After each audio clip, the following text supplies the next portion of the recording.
قرآن کہتا ہے کہ غیبی امور کا علم صرف اللہ تعالیٰ کو ہے. امام کہتے ہیں کہ آسمان اور زمین کی کوئی چیز ہم سے مخفی نہیں. کیونکہ اللہ نے دیا ہمیں، اللہ نے بتایا ہمیں، اللہ ہمیں بتاتا ہے، ہم پہ فرشتہ نازل ہوتا ہے، ہم پہ غیب سے خبریں آتی ہیں. اماموں پہ فرشتہ نازل ہوتا ہے. قرآن یہ شب قدر میں جو فرشتے نازل ہوتے ہیں وہ کیا ابھی قرآن نازل ہو رہا ہے؟ ابھی جو ہر سال شب قدر میں فرشتے نازل ہوتے ہیں کہ قرآن نازل ہو رہا ہے؟ وہ لوگوں کو آ کے بتاتے تو نہیں ہیں. نہیں، فرشتہ نازل ہونے کے اوپر آپ کا سوال ہوگا نا تو پھر جواب یہ آئے گا کہ ہاں فرشتہ نازل ہوتا ہے، مگر وہ قرآن نہیں لاتا، قرآن ختم ہو گیا. نہیں، وہ لیکن اماموں کو آ کے بتاتے ہیں فرشتے. جی ہمارا عقیدہ یہ ہے کہ جناب زہرا پہ بھی فرشتے اترتے تھے، اسی لیے محدثہ لقب ہے بی بی فاطمہ کا، اسی لیے محدثہ لقب ہے بی بی فاطمہ کا. بی بی کے القاب میں ایک لقب ہے محدثہ، اور محدثہ اسے کہتے ہیں جسے فرشتے باتیں کرتے ہیں. لیکن ہمارے یہاں تو ہے نہیں کہ حضرت محمد صلی اللہ علیہ وسلم جو آخری انسان تک کے نبی ہیں، رسول ہیں، ختم ہو گئی وحی ان پر. ہم نے ابھی تو کہا کہ قرآن نہیں لے کے آتا فرشتہ، لیکن وحی کی دو قسمیں ہیں، وحی قرآنی اور وحی بیانی. وحی طبیانی، وحی بیانی، وحی الہامی. شہد کی مکھی پر آج تک وحی ہو رہی ہے، شہد کی مکھی پہ قرآن کہہ رہا ہے کہ ہم شہد کی مکھی پہ وحی کرتے ہیں. یہ جو وحی ہے اس کی قسمیں ہیں نا، یہ سمجھنے کی بات ہے. وحی کی بہت ساری قسموں میں قرآنی وحی ہے اور غیر قرآنی وحی ہے، جس کو الہام کہتے ہیں. اس کے لیے لفظ وحی آتا ہے. اس جو شہد کی مکھی کے لیے قرآن مجید میں لفظ وحی ہے اوحینا الی النحل، یہ جو نحل پہ شہد کی مکھی پر ہم نے وحی کی اور وہ آج تک ہو رہی ہے، اس کے اوپر وحی نازل ہو رہی ہے، تو یہ کون سی قرآنی وحی تو نہیں ہے نا. تو وحی کے بارے میں تقسیم ہے، وحی کی اقسام ہے.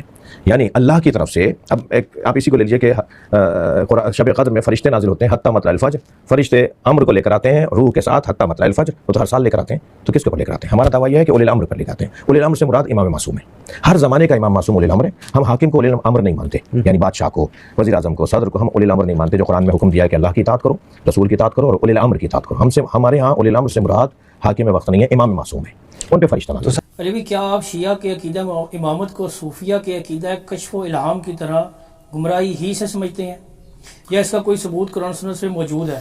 اس حوالے سے کوئی لیکچر ہو تو پلیز وضاحت کر دیں. یہ مشکل سوال ہے.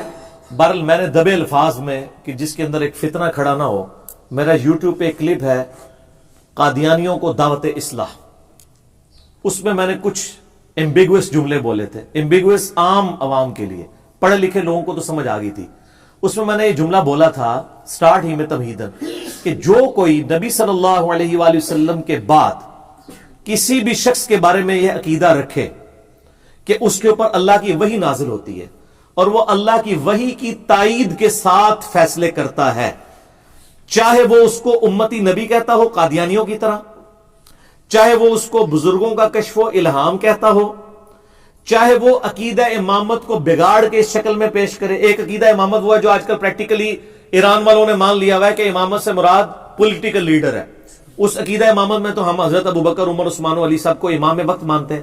جو مسلم شریف میں حدیث ہے جو امام کی بیعت کے بغیر مرا وہ جاہلیت کی موت مرا. کفر کی موت نہیں سر، جاہلیت کی موت، ان نون میں. کفر اسلام کا فیصلہ تو اللہ رسول آخرت قرآن پہ ہونا ہے. تو میں نے اس میں جملہ بولا تھا اگر کوئی اس کی بگڑی ہوئی شکل مانے تو وہ ختم نبوت پہ ڈاکہ ہے. اب جب ہم شیعہ کے ساتھ ڈسکشن کریں گے تو ایسے غالی شیعہ ہیں جو امامت کو ڈیوائن مانتے ہیں نبوت کی طرح، اور وہ یہ پروپیگیٹ کرتے ہیں کہ وہ اللہ کی وحی کی تائید کے ذریعے معاملات کرتے تھے. تو ظاہر ہے اس عقیدے کو تو اسلام میں کوئی پذیرائی حاصل نہیں ہوگی. ایسے لوگوں کو تو پھر غلام احمد قادیانی اور اس کی جو پارٹی ہے اس کے اوپر کسی طریقے سے اعتراض کرنا نہیں چاہیے. اب یہ تو ضروری نہیں ہے کہ آپ وہی کام نبی امتی نبی کا لفظ بولے بغیر کر لیں، جو کہ امتی نبی کا لفظ بول کر وہ کرتے ہیں تو وہ غلط ہیں اور آپ ٹھیک ہو جائیں گے. اسی طریقے سے صوفیاء کے بارے میں بھی آپ کو کئی واقعات ملیں گے کہ وہ بالکل ڈائریکٹ اللہ سے گفتگو کا دعویٰ کر رہے ہوتے ہیں، اور یہ واقعات آپ کو ایون یعنی دیوبند بریلوی دونوں کے بزرگوں کی کتابوں میں ملے گا، کیونکہ ان کی کامن بزرگ تو پیچھے شیخ فرید الدین عطار تذکرۃ الاولیاء جنہوں نے 800 سے 800 سال پہلے لکھی ہے، اس کے واقعات فضائل اعمال، فضائل صدقات، فضائل حج، فضائل درود میں بھی موجود ہیں، فضائل سنت میں بھی موجود ہے. فضائل حج میں آپ دیکھ لیں انہوں نے باقاعدہ واقعہ لکھا ہے کہ ایک بندہ تھا وہ یعنی کہتا ہے کہ جی آپ لوگ تو عبد الرزاق سے حدیثیں سنتے ہیں. وہ محدث عبد الرزاق حدیثیں بیان کر رہے تھے وہاں مسجد نبی میں، اور ہم لوگ رزاق سے ڈائریکٹ سنتے ہیں. اندازہ کرو سر، رزاق سے آپ لوگ ڈائریکٹ سنتے ہیں تو آپ کے کسی بزرگ نے تیل تو دریافت نہیں کیا، او سر ایڈون نے دریافت کیتا ہے، کسی حضرت رحمہ اللہ نے نہیں دریافت کیتا. آپ کا تو دعویٰ ہے. آپ پتہ کیا کہتے ہیں؟ او جی بزرگوں نے نگاہ ماری ساتوں زمینیں، اوپر نگاہ ماری عرش تک پہنچ گئی. اسی کہنے 7 زمینہ کراس ہو گیا، تیل بھی کراس ہو گیا. تیل تو صرف 1.5-2 کلومیٹر نیچے تھا. آپ کو پتا تیل کا کنواں عموماً 1.5-2 سے 10 کلومیٹر تک ہوتا ہے، عام یعنی کھدائی سے نہیں وہ نکلتا، ورنہ تو آپ پانی نکالے تو تیل نکل آئے.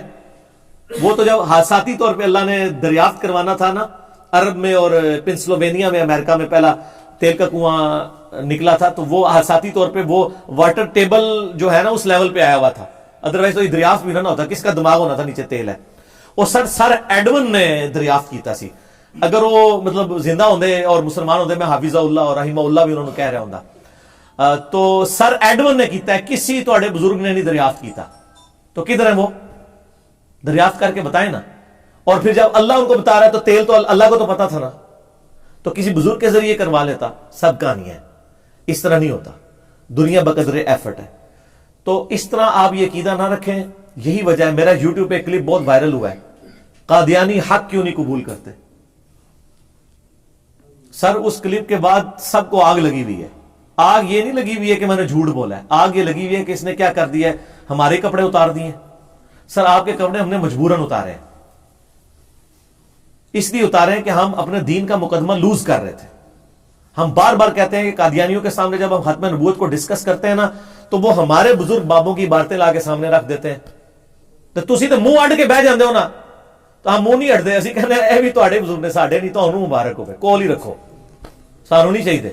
ساڈا بزرگ ہوا ہے ما ضل صاحبکم وما غوا، تمہارے نبی نہ کبھی بہ کے ہیں نہ کبھی بہرا چلے. تو وہ میرا کلپ دیکھ لیں، قادیانی دعوت حق قبول کیوں نہیں کرتے. بہرحال میں نے سید جواد نقوی صاحب سے کیٹاگوریکلی 10-15 بندوں کی موجودگی میں یہ بات پوچھی کہ اگر کوئی عقیدہ امامت کو نہ مانے تو کیا وہ مسلمان ہے؟ انہوں نے کہا ہاں وہ مسلمان ہے. اور میں نے کہا اگر کوئی عقیدہ امامت کا انکار کرے تو کیا کافر ہے؟ کہتے نہیں، ہم تکفیر نہیں کرتے، ہم اہل سنت کو مسلمان سمجھتے ہیں. ہمارا اختلاف اپنی جگہ لیکن ہم ان کو کافر نہیں سمجھتے. اٹ مینس کہ عقیدہ امامت کی ورت خود ہی آپ کو پتہ چل گئی بالکل ٹھیک کہ جس کا انکار کرنے سے کوئی کافر نہیں ہوتا تو وہ عقیدہ اسلام کا بنیادی عقیدہ نہیں ہے. اور یہ حقیقت ہے. اگر یہ بنیادی عقیدہ ہو تو تکفیر کرنا واجب ہو جائے گا. ایک بندہ کہتا ہے میں اللہ کو مانتا ہوں، نبی کو مانتا ہوں، قرآن کو نہیں مانتا، تو ہم اس کی تکفیر کریں گے. ایک بندہ کہتا ہے میں اللہ کو مانتا ہوں، نبی کو مانتا ہوں، قرآن کو مانتا ہوں، آخرت کو نہیں مانتا، ہم تکفیر کریں گے. کیونکہ یہ بنیادی عقائد ہے. اسلام میں داخل کرنے کے لیے جو بنیادی عقائد پڑھائے جاتے ہیں نا، اسلام سے نکالنے کے لیے بھی انہی عقائد کا انکار ضروری ہے. تو عقائد جب اسلام میں داخل کیا جاتا ہے تو لا الہ الا اللہ محمد رسول اللہ، یا اشہد ان لا الہ الا اللہ و اشہد ان محمد رسول اللہ، یا محمد عبدہ و رسولہ، یا وحدہ لا شریک لہ و اشہد ان محمد عبدہ و رسولہ پڑھایا جاتا ہے. علی ولی اللہ، ابو بکر ولی اللہ، عثمان ولی اللہ، عمر ولی اللہ تو نہیں پڑھایا جاتا. شیعہ سے بھی پوچھ لیں کہ کیا، وہ کہتے ہیں علی ولی اللہ ہمارا سلوگن ہے، جیسے آپ خلافت راشدہ حق چار یار کہتے ہیں تو یہ ہمارا سلوگن ہے. ہم علی رسول اللہ تو نہیں کہتے، ہم علی ولی اللہ ہی کہتے ہیں. آپ دیکھ لیں شیعہ کیا محمد اور آل علی کہتے ہیں، محمد اور آل محمد کہتے ہیں، نبی اسلام کو سینٹرڈ کر کے چل رہے ہوتے ہیں. البتہ جن غالی شیعہ کے اندر عقیدہ امامت ہے اس درجے کا کہ وہ اس کو ڈیوائن مانتے ہیں اور یہ مانتے ہیں کہ وہ وحی الہی کے ذریعے چلتے ہیں، تو سر وہ پھر اپنی آخرت کی فکر کریں. ہم کیوں ان کے اوپر دعوت توبہ پیش کریں گے. اور یہ عقیدہ کبھی بھی اہل سنت کے ہاں تو ایکسیپٹیبل نہیں تھا. صوفیاء نے بگاڑ پیدا کیا کشف الہام کے چکر میں، شیعہ کے ہاں غالیوں نے پیدا کیا جو آج ہمارے گاٹے فٹ ہوا ہے. اس میں آپ کو ویسے مشورہ دوں گا کہ مولانا اسحاق مدنی رحمہ اللہ تعالیٰ نے سر ریمارکیبل کام کیا ہے. 11 لیکچرز عقیدہ امامت پہ ریکارڈ کرائے ہیں آڈیو میں. بہت پرانے لیکچر ہیں، 20-25 سال پہلے ان کے. اس وقت ویڈیو ریکارڈ نہیں ہوتی تھی. وہ یوٹیوب پہ رکھے ہوئے. مولانا اسحاق اردو یوٹیوب چینل ہے. پچھلے دن انہوں نے دوبارہ سے وہ ترتیب سے تھم نیل بنا کے اپلوڈ کیے فہد بھائی نے. سر وہ آپ لیکچرز دیکھیں. وہ لیکچرز ایران بھی گئے ہیں، فارسی میں ٹرانسلیٹ ہوئے ہیں. ایران کے علماء نے بھی کہا کہ ہمیں کو پہلا بندہ پاکستان میں نظر آیا جس کو ہم پڑھا لکھا بندہ کہیں کہ جس نے ہماری ان کتابوں کا اتنا مطالعہ کر کے ایک آپٹیمل سولوشن سامنے رکھا ہے. صحیح. مولانا صاحب نے قیمتی آدمی تھے. ان کے ساتھ میرے 40 کوسچنز بھی ریکارڈڈ موجود ہیں. تو یہ یعنی بگڑی ہوئی شکل نہیں ہونی چاہیے. تو چونکہ تکفیر نہیں ہوتی تو ظاہر ہے پھر وہ عقیدے کی آپ ورت اپنی جگہ دیکھ لیں گے وہ کس لیول تک ہے. باقی اگر کوئی یہاں پہ بھی اہل سنت کے یہاں جو تقلید ہے وہ بھی تو وہی ہے نا. آپ کہتے ہیں جی حدیث میں لکھا ہے، وہ کہتے ہیں ہمارے امام یہ کہتے ہیں، تو یہ عقیدہ امامت نہیں ہے. ضروری ہوتا ہے کہ امتی نبی کہہ کے کوئی نبی کلیم کرے یا عقیدہ امامت کہہ کے عقیدہ امامت کلیم کرے. کر رہے تو آپ بھی وہی کچھ ہو رہے ہوتے ہیں. ٹھیک ہے نا. تو پولیٹیکلی امامت والا معاملہ ایک لیڈرشپ والا وہ ٹھیک ہے. آج اگر آپ ایران میں بھی دیکھیں انہوں نے باقاعدہ علماء کی کمیٹی بنائی ہوئی ہے جہاں پہ سارے مسئلے ہوتے ہیں وہاں پہ چند ایک بڑے علماء بھی ہیں جو مرجع کہلاتے ہیں، جن کی لوگ تقلید، آپ کو پتہ ہے شیعہ کے ہاں زندہ اماموں کی تقلید ہوتی ہے، مردہ کی نہیں. اگر وہ مر جائے گا تو نیا امام کھڑا کریں گے. صحیح. وہ کہتے ہیں جی مرے کو کیا کرنا ہے، مسئلہ تو آ جا رہا ہے. یہ تو آپ ہے نا کہ امام حنیفہ سے ہی پوچھنا ہے کہ ویڈیو کیمرہ لال ہے یا آرام ہے. انہوں نے بھی کدے نہیں سر دسنا تانوں، ان کو تو پتہ ہی نہیں تھا. اس زمانے میں نہیں تھا انتقال خون، کتبین پہ نماز، پوسٹ مارٹم. یہ تو مودودی صاحب نے مسئلے حل کرنے ہیں نا آپ کے. ٹھیک ہے. تو یہ اجتہاد اسلام کی خوبصورتی قیامت تک جاری ہے. باقی اگر کوئی کہتا نہیں جی اللہ کے نبی علیہ السلام پہ یہ ضروری تھا کہ اب نبی نہیں آنے تھے تو اپنی جگہ سکسیسرز امام کی شکلوں میں چھوڑ کے جاتے ہیں جو دین سکھاتے، تو سر ہم ان کو علمی پھکی دیتے ہیں کہ امام صرف اس وقت فائدہ مند ہوگا جب امام سے آپ استفادہ کر سکیں. صحیح. ایک امام فزیکلی سامنے موجود ہی نہیں تو 250 سال تک تو ان کی کہانی چلتی رہی شیعہ کی کہ امام باقر تھے، پھر امام جعفر، پھر امام موسیٰ کاظم، امام علی رضا، امام تقی نقی، حسن عسکری. اس کے بعد جب امام مہدی آئے وہ کہتے ہیں 12 سال کی عمر میں وہ گم گئے. تو جب امام گم گئے اور آج تک وہ کہتے ہیں گمے ہوئے ہیں، تو جو امام 1200 سال پہلے گم گیا تھا تو میرے تو کسی کام کا نہیں، نہ میں اس سے کوئی مسئلہ پوچھ سکتا ہوں نہ کوئی اجتہاد کرا سکتا ہوں. وہ کہتے ہیں نہیں، پھر اس کا ایکویرنٹ یہ ہوگا کہ علماء مل بیٹھ کے مسائل کو ڈسکس کر کے آپٹیمل سولوشن تک پہنچیں گے اور وہ امت کی رہنمائی کریں گے. تو سر یہی تو بات ہے نا، اجماع امت کا ہوتا ہے. امت نے آپ کو خود ہی منوا دیا کہ 1200 سال سے علماء کے مشورے سے چل رہے ہیں آپ. ٹھیک ہے نا، یہ ہے معاملہ. امام اگر ڈیوائن ہوتا تو وہ ڈیوینٹی ان کے بارے میں اس اعتبار سے کلیم کرے تو قیامت تک تو پھر اس کو سامنے موجود ہونا چاہیے نا، کہ ہر بندہ جا کے، جیسے نبی علیہ السلام موجود تھے لوگ مسئلہ پوچھتے تھے، حضرت علی سے لوگ مسائل پوچھتے تھے. ٹھیک ہے، اب کس سے پوچھیں گے؟ پچھلے 1200 سال سے آپ کس سے مسئلے پوچھ رہے ہیں؟ امام مہدی تو موجود نہیں ہے، شیعہ کے ہاں وہ غائب ہو چکے ہیں، ہمارے ہاں وہ پیدا ہوں گے. تو اینڈ رزلٹ یہ ہے کہ نہ وہ آپ کے کام کے ہیں آج کے دور میں، نہ میرے کام کے ہیں جب تک کہ وہ آ نہ جائیں. تو یہ 1200 سال سے تو امت محروم ہے امام سے. سر محروم نہیں ہے، نبی علیہ السلام اپنا دین مکمل کر کے گئے ہیں. اجتہاد قیامت تک جاری ہے. وہ ہر زمانے میں اجتہاد اس وقت کے اہل علم کریں گے، اور کسی اہل علم کے اجتہاد کا دوسرے اہل علم کو ماننا ضروری نہیں ہے. اختلاف رائے ہو سکتا ہے. بنیادی دین وہی ہے، اللہ، رسول، آخرت، قرآن. باقی نٹی گریٹی اس کے اوپر اختلاف رائے ہو سکتا ہے. عقیدے میں بھی اختلاف رائے ہو سکتا ہے. اسماء و صفات کے عقائد کے اوپر کتنا اختلاف ہے، جہمیہ کا، مجسمہ کا. آپ اہل حدیث کو پوچھیں وہ کہتے ہیں یہ جہمیہ ہے، حنفی کہتے ہیں جی اہل حدیث جو ہے وہ مجسمہ ہے. ٹھیک ہے، ایک دوسرے کے نام، لیکن آپ جب کریٹیکلی دیکھیں گے تو آپ کو دونوں کی باتیں اپنی اپنی جگہ صحیح نظر آ رہی ہوں گی. صحیح. کہ کوئی بھی شرک کرنے کے لیے نہیں ہے، وہ تعویل ہی کر رہے ہیں اپنے معاملہ. ٹھیک ہے. اب مولانا مودودی رحمہ اللہ تعالیٰ نے واسع کرسیہ السماوات والارض کی تفسیر کر کے لکھا کہ یہ واسع کرسیہ السماوات والارض، کہ اللہ کی کرسی نے گھیرا ہوا ہے زمین و آسمان کو. وہ کہتے ہیں اس سے مراد یہ بھی ہو سکتا ہے کہ اس کرسی سے مراد اللہ کی بادشاہت ہو. جیسے بادشاہ کی ایک کرسی ہوتی ہے تو اللہ تعالیٰ یہ محاورتاً لفظ استعمال کر رہا ہو کہ اللہ کی بادشاہت زمین و آسمان کو گھیرے ہوئے ہے. پھر ساتھ انہوں نے لکھا اس سے مراد یہ بھی ہو سکتا ہے کہ کوئی فزیکل کرسی بھی ایگزسٹ کرتی ہو جو زمین و آسمان پہ پھیلی ہو. تو انہوں نے کہا یہ دونوں معاملات ہو سکتے ہیں، یہ متشابہات ہیں، ہم اللہ کے سپورٹ کرتے ہیں. لیکن سلفی علماء جو ہیں وہ ڈنڈا لے کے ان کے پیچھے پڑ گئے، کس نے تو کرسی کا انکار کر دیا. صحیح. حالانکہ انہوں نے لکھا کہ دونوں باتیں ہو سکتی ہیں، کہتے نہیں کرسی کا انکار کر دیا. تو پھر میں نے سلفیوں کو دی ہے نا پھکی.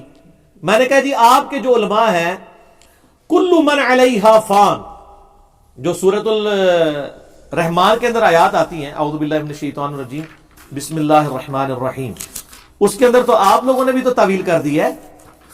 ٹھیک ہے، کیا تعویل کی ہے وہ آپ سنیں.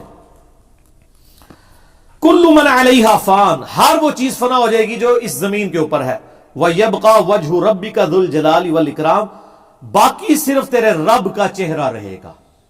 اہل حدیثوں نے کہا یہاں چہرے سے مراد اللہ کا چہرہ نہیں ہے، اللہ کی ذات ہے.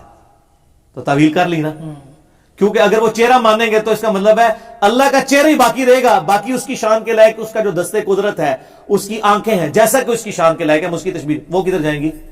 تو یہاں پہ ایون آپ سعودی تفسیر سورہ قصص کی آخری آیات میں بھی آتا ہے تیرے رب کا چہرہ باقی رہے گا. وہاں وہ تفسیر کہتے ہیں چہرے سے مراد پوری ذات لینی چاہیے.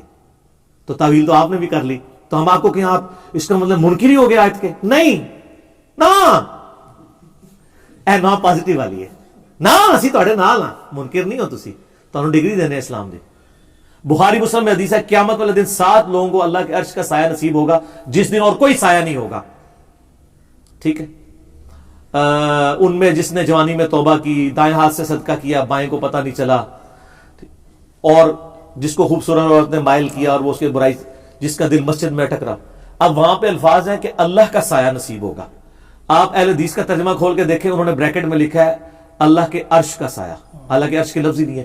وہ کہتے ہیں اللہ کا سایہ تو نہیں ہے نا, وہ مراد یہ کہ اللہ کا سایہ سے مراد ہے اللہ کے عرش کا سایہ. تعویل کی نا, اس لیے کو فٹنگ تبھی بیٹھے گی. اسماء و صفات میں اگر کوئی تعویل کرتا ہے تو اس کے اوپر آپ کفر اسلام کا مسئلہ نہ بنائیں. البتہ ہم یہ کہتے ہیں کہ دونوں طرف سے غلو ہوا ہے. میرا اسماء و صفات کے اوپر کئی کلپس ریکارڈڈ ہے جو میں نے مسئلہ 178 جو بول ٹی وی کے حوالے سے جو علماء کے اعتراضات تھے ریکارڈ, اس میں وہ مطلب وہ ایک مفتی صاحب بریلویوں کے کہنے لگے کہ جی یہ بتائیں کہ اللہ بڑا ہے یا عرش بڑا ہے. دیکھو کڈی کہانی کرائی, تو آپ کہتے ہیں اللہ عرش پہ ہے. تو میں نے اس کا پھر انجینئرنگ کی ہے پوری. تو اس کے بعد پھر میں نے ان کو احمد بریلوی کا بھی ترجمہ دکھایا, الرحمن علی العرش استوى, رحمان اپنے عرش پر مستوی ہوا بریکٹ میں جیسا کہ اس کی شان کے لائق ہے. میں نے کہا جو احمد بریلوی کا عقیدہ ہے وہ میرا عقیدہ ہے, تم بتاؤ تمہارا عقیدہ کہاں لکھا ہوا ہے. اب ایک بریلوی کو یہ بتایا جائے کہ میرا وہ عقیدہ جو احمد بریلوی کا ہے, تو بریلویاں دے ٹھیکیدار تیرا عقیدہ کتنے لکھا ہے؟ اس تو بڑی سٹ ہو سکتی ہے کوئی علمی؟ نہیں ہو سکتی. ہو سکتی ہے. ایک اور مارا نہ میں بابی نہ میں بابی, میں ہوں مسلم علمی کتابی. اس تو بڑی سٹ کوئی نہیں. ایک اور بھی ہے نا, نوی سیٹ. یہ نا جو ہے نا سر, یہ اسی کی شروع ہے. جیسے وہ درود ابراہیمی کا شروع والا حصہ ہے نا, اللہم صلی علی محمد وعلی آل محمد, یہ بھی ایک پرفیکٹ درود ہے. تو یہ نام ہے وابی, نام ہے بابی, میں ہوں مسلم علمی کتابی, اس کا جو پہلا حصہ ہے نا وہ بھی کافی ہے نا. آگے خود جوڑ لیں. ٹھیک ہو, جزاکم اللہ.